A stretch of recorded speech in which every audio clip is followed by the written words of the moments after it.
오늘 말씀은 출애굽기 1장 1절로 14절까지의 말씀입니다.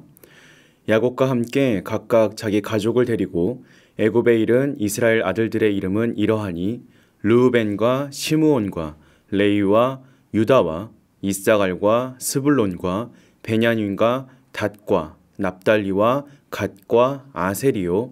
야곱의 허리에서 나온 사람은 모두 70이요. 요셉은 애굽에 있었더라. 요셉과 그의 모든 형제와 그 시대의 사람은 다 죽었고 이스라엘 자손은 생육하고 불어나 번성하고 매우 강하여 온 땅에 가득하게 되었더라. 요셉을 알지 못하는 새 왕이 일어나 애굽을 다스리더니 그가 그 백성에게 이르되 이 백성 이스라엘 자손이 우리보다 많고 강하도다. 자, 우리가 그들에게 대하여 지혜롭게 하자. 두렵건대 그들이 더 많게 되면 전쟁이 일어날 때에 우리 대적과 합하여 우리와 싸우고 이 땅에서 나갈까 하노라 하고 감독들을 그들 위에 세우고 그들에게 무거운 짐을 지워 괴롭게 하여 그들에게 바로를 위하여 굳고 성 비돔과 라암셋을 건축하게 하니라. 그러나 학대를 받을수록 더 번성하여 퍼져나가니 애굽 사람이 이스라엘 자손으로 말미암아 근심하여 이스라엘 자손에게 임을 엄하게 지켜 어려운 노동으로 그들의 생활을 괴롭게 하니 곧 흙 이기기와 벽돌 굽기와 농사의 여러 가지 일이라 그 시키는 일이 모두 엄하였더라. 아멘. 출애굽기는 애굽 탈출과 가나안 땅을 향한 여정을 다룬 성경입니다. 이스라엘 백성은 430년 동안 애굽에서 살다가 탈출하려 합니다. 애굽의 길에서 벗어나면 새로운 길이 있어야 합니다. 하나님은 어떻게 새 길을 만들어 주십니까? 야곱의 아들 요셉이 애굽의 총리로 있을 때 그의 가족들은 고센 지역으로 이주하여 정착합니다. 출애굽기의 히브리어 본문은 그리고로 시작합니다. 창세기와 이어진다는 뜻, 곧 창세기와 별개의 책이 아니라는 의미입니다. 야곱의 허리에서 나온 사람이 모두 70명이었습니다. 여기서 허리는 히브리어 예레크로 생식기나 환도뼈를 가리킵니다. 야곱은 야복 나루에서 하나님의 사람에게 환도뼈를 맞아 위골되었습니다. 야곱의 위골된 이 환도뼈에서 나온 사람이 70명이라는 뜻입니다. 그들은 고센에서 생육하고 번성하여 매우 강하여 온 땅에 가득하게 되었습니다. 저자는 이스라엘 백성이 얼마나 큰 민족을 이루었는지 5번 반복하여 강조합니다. 출애굽 당시 장정만 60만이라고 했으니 여자와 아이까지 보수적으로 잡아도 200만 명은 된다는 의미입니다.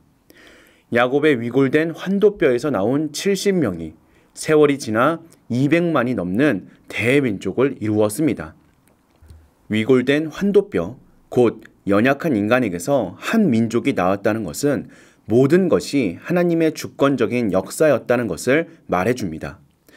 야곱의 가족들은 먹을 것이 없어 애굽에 갔는데 그곳에서 하나님은 큰 역사를 이루어 주셨습니다. 하나님이 아브라함에게 약속하신 말씀이 이제 성취되었습니다. 하나님은 실수가 잦았던 아브라함, 소심했던 이삭, 위골된 환도뼈를 가진 야곱, 버림받았던 요셉을 통하여 언약을 이루시고 이스라엘을 대민족으로 만들어 주셨습니다. 놀라운 길을 내신 것입니다. 하나님은 연약한 인간을 통하여 역사하여 주십니다. 요셉을 알지 못하는 새 왕이 애굽의 왕이 되었습니다. 그는 이스라엘 민족이 애굽의 자손보다 더 강성해지는 것을 두려워하였습니다. 그래서 자, 우리가 이스라엘 백성을 괴롭게 하자, 굳고 성 비돔과 라암셋을 건축하게 하자라고 말하였습니다. 이는 창세기 11장의 바벨탑 건축을 연상시킵니다.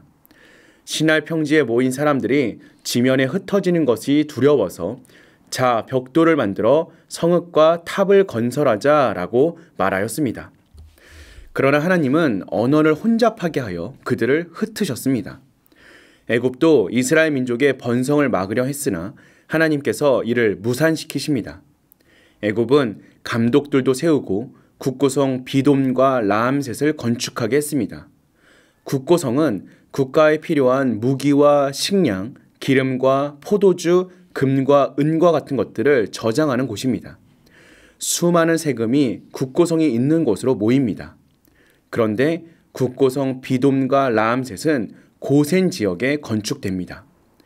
고센 지역은 70명의 야곱 가족이 애굽에 와서 머문 곳이었습니다. 그곳은 헤브론 남서쪽 19km 지점으로 나일강 하류 삼각지대에 있는 곳입니다.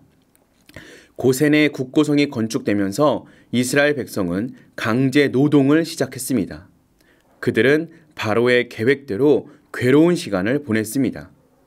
그런데 놀랍게도 이스라엘 백성은 더욱 번성하여 퍼져나아갑니다.